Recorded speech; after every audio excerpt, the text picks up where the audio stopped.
Eu desejo um feliz sábado para vocês. Hoje, 4 de abril de 2025. Nós já entramos no quarto mês, mas estou contente porque até aqui o Senhor tem nos ajudado. Nós estamos agora num momento que estamos falando sobre Gênesis, sobre Apocalipse, sobre Daniel. Hoje nós ficaremos ainda com Gênesis. O nosso assunto de hoje é a desobediência a Deus. Nós falamos da rebelião no céu, de Lúcifer, depois falamos um pouco da criação e hoje nós vamos falar sobre a desobediência a Deus, que foi o pecado primeiro. Vamos orar. Eterno Deus, muito obrigado, estamos pelos teus cuidados, obrigado pela vida, pela saúde e por tudo que o Senhor nos dá. Pai Santo e Eterno, perdoa-nos porque nós pecamos. Perdoa-nos, Senhor, porque os nossos primeiros pais não passaram no teste, não foram obedientes. Nós também não somos, Pai, mas nós te pedimos que o Senhor e o Espírito Santo nos ilumine, nos dê força, sabedoria e nos livre do mal. Deus, nós precisamos e queremos louvar e bendizer o Teu nome eternamente. Para isso, Senhor, fica conosco. Em nome de Jesus pedimos. Amém. Como já falamos, a desobediência a Deus.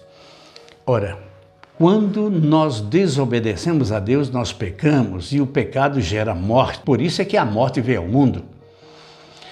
O que é morte? Morte é ausência de vida. Muitas pessoas ainda, infelizmente, acreditam que morte é o início de outra vida. Não, morte, é o final da vida.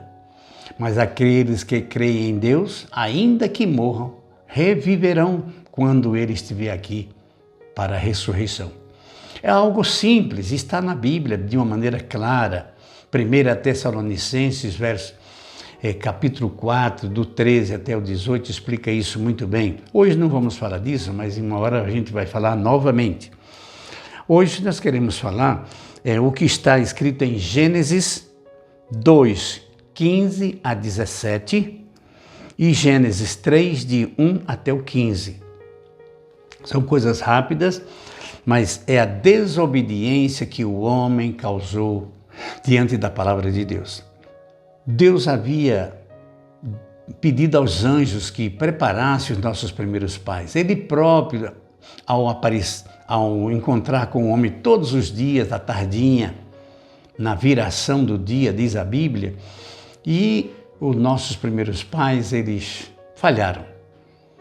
Mas não vamos falar mal deles não, porque nós também falhamos, porque eles passaram por um momento de decisão e pecaram. Nós também.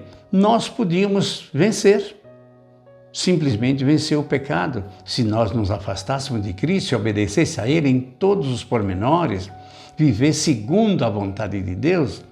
Mas nós também somos frágeis e esquecemos de depender dEle. Nós queremos resolver sozinhos, independentes. Isso não dá, porque sem mim nada podeis fazer, disse Jesus.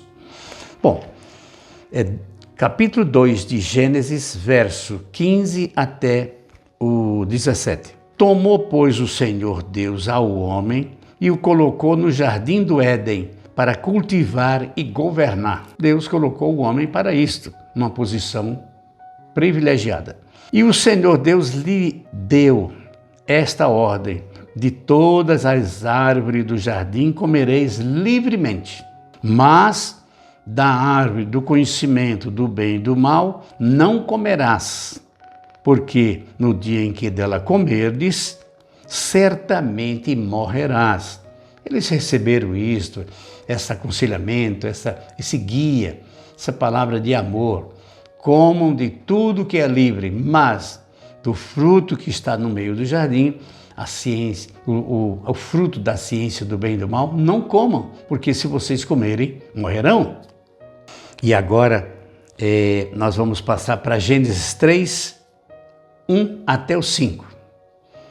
Foi dada essa ordem, eles sabiam, eles foram lembrados diversas vezes, mas um dia Eva se afasta de Adão chega até perto da árvore da ciência do bem e do mal, e lá ela viu alguma coisa fora do comum. Uma serpente falando, bonita, de asas, colorida, e ela deve ter dito assim: olá, tudo bem, Eva? Como está você? E Eva ficou assustada, que ela nunca tinha visto uma serpente falar. E a serpente pergunta o seguinte, olha lá em Gênesis 3, de 1 até o 5. A serpente mais sagaz de todos os animais selváticos que o Senhor Deus tinha feito, disse à mulher: é assim que Deus disse, não comereis de toda a árvore do jardim? Satanás foi esperto, porque ele já fez uma pergunta para que Eva não pudesse ficar quieta, não pudesse ficar calada. Ela foi defender a palavra de Deus, ela foi defender a Deus. E ele disse assim, a mulher respondeu, do fruto das árvores do jardim podemos comer, mas do fruto da árvore que está no meio do jardim, disse Deus, não comereis e nem nele tocareis para que não morrais. Por isso é que a serpente disse, é verdade, proibiu todas? Não, não, não, todas não, de todas nós podemos comer, menos de uma.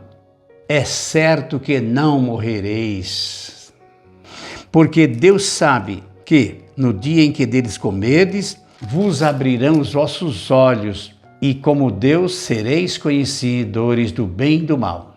Eva então foi enganada, e nós também somos enganados diariamente. Vendo a mulher que a árvore era boa para se comer, agradável aos olhos, e a árvore era desejável, para dar entendimento, tomou do fruto e comeu, deu também ao seu marido e ele comeu. Com certeza Adão, sentindo a falta de Eva, ele saiu à procura e a encontrou. E ela estava comendo do fruto proibido e ele disse, puxa vida, mas do fruto proibido? Deus não disse que não era para comer, mas já que você comeu, eu como também, porque o que acontecer a você acontece a mim também. E aqui então no 7 diz assim, abriram-se então os olhos de ambos e percebendo que estavam nus, coseram folhas de figueira e fizeram cintas para si. Quando ouviram a voz do Senhor, Deus, que andava no jardim pela viração do dia, esconderam-se da presença do Senhor Deus, o homem e sua mulher, por entre as árvores do jardim. E chamou o Senhor Deus ao homem e lhe perguntou, onde estás? Deus sabia que eles estavam ali, porque eles tinham comido, mas agora eles se encheram de vergonha e no 10 diz assim, ele respondeu, ouvi a tua voz no jardim, porque estava nu, tive medo e me escondi. O medo foi causado pelo pecado, pela desobediência. Quem desobedece tem medo. Nós devemos pedir a Deus para que não caiamos em tentação. Ah, como somos fracos. O verso 11 diz assim, perguntou-lhe Deus, quem te fez saber que estavas nu? Comeste da árvore que te ordenei não comesses? Então disse o homem, a mulher que me deste por esposa me deu da árvore e eu comi. Adão não assume a culpa, não assume a decisão dele, ele culpa a mulher. Disse o Senhor Deus à mulher, que é isso que fizeste? Respondeu a mulher, a serpente me enganou e eu comi. Quem diz assim, a serpente que o Senhor pôs no paraíso, né? Ela me enganou e eu comi. Então o Senhor Deus disse à serpente, visto que fizeste isso, maldita és entre todos os animais domésticos e és entre todos os animais selváticos. Rastejarás sobre o teu ventre e comerás o pó todos os dias da tua vida. E o 15 é um verso difícil de se entender. Porém, inimizade entre ti, serpente, e a mulher, entre a tua descendência e o seu descendente. Quem é o descendente da igreja? É Cristo. Inimizade entre a serpente e também o filho da mulher, que é Cristo. Filho da igreja, filho de Maria. Este filho da mulher te ferirá a cabeça, te esmagará a cabeça. Cristo esmaga a cabeça de Satanás. Quando? Em dois momentos muito significantes. Na ressurreição de Jesus, mas ainda não é tudo. Cristo vai esmagar a cabeça da serpente na terceira vinda de Cristo ao mundo, quando ele será destruído completamente dentro do fogo e enxofre. Apocalipse, capítulo 20, verso 10. E tu lhe ferirás o calcanhar, isto é, a serpente ferirá o calcanhar de Jesus. Onde foi isto? Foi na cruz, porque na cruz, quando ele viu Jesus morrer, ele disse, pronto, estou agora vingado. Mas ele se preparou para saber se ia haver ali qualquer engano, qualquer coisa. E quando Jesus ressuscita, no terceiro dia, ele então deve ter dito, estou perdido, porque não consegui matá-lo. Cristo volta para o céu. E de lá ele manda o Espírito Santo para nos servir e nos ensinar agora tudo o que vai acontecer. Apocalipse é claro que vai acontecer. Hoje não tem inferno. Hoje existe, as pessoas morrem, vão para a sepultura, que é chamado seio de Abraão. Um dia Cristo virá e não está longe para ressuscitar todos. Alguém pode dizer, mas tem alguém já no céu? Sim, 3 pessoas de que eu sei o nome. Enoque, Moisés e Elias. Mas, além desses, não sabemos o nome. Mas quando Jesus vier para ressuscitar os salvos, mortos e os vivos, os mortos ressuscitarão e os vivos serão transformados.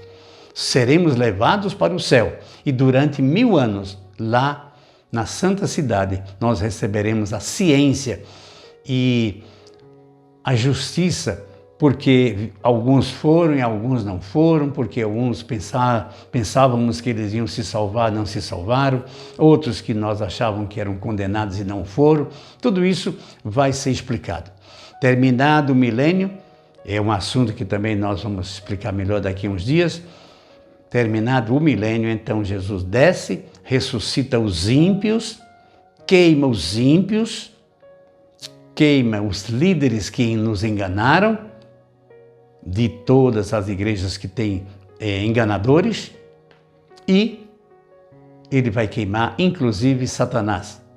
E tudo acabará, todo o mal deixará de existir, e ele fará nova todas as coisas, e nos entregará essa terra para morarmos eternamente, louvando e bendizendo e adorando o nome do Senhor. Deus nos abençoe ricamente. Vamos orar. Muito obrigado, Senhor, por aquilo que o Senhor está fazendo por nós e irá fazer. Toma-nos em Tuas mãos, Pai Santo. Não permitas que pequemos contra Ti. Dá-nos o entendimento da Tua palavra, de Apocalipse, de Gênesis, de Isaías e dos demais profetas. Pai Santo e Eterno, queremos conhecer a Tua palavra para viver o segundo o que ela diz. Nós nos entregamos, todos nós, em nome de Jesus. Amém. Um feliz sábado para vocês e para mim também.